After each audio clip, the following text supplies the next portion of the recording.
After the Demon King awoke from his 500-year slumber, he discovered that the year had already reached 2099. To survive, he had no choice but to find a job in this new world. 500 years ago, Machina, a member of the Undying clan, was considered a heretic and was eventually thrown into a volcano. At the critical moment, a black light suddenly enveloped her. Afterward, Machina encountered someone who would remain unforgettable for all eternity. Because of these words, Machina became the Demon King's most loyal subordinate and, 5 centuries later, helped resurrect him. But in the face of the cyber era, the Demon King struggled to adapt. After bringing the Demon King to her home, Machina made a habit of waking up early each day to prepare breakfast for him.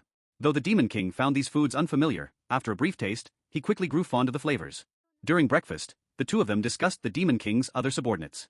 Machina mentioned that members of the Undying clan were disappearing one by one.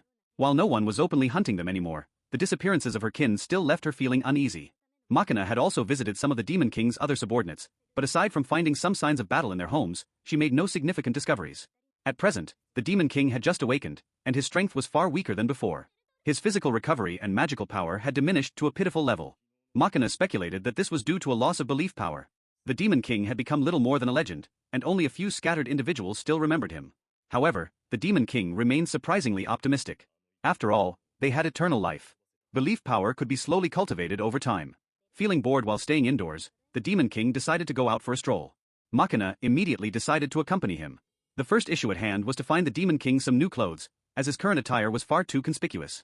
So, Machina took him to a clothing generation room.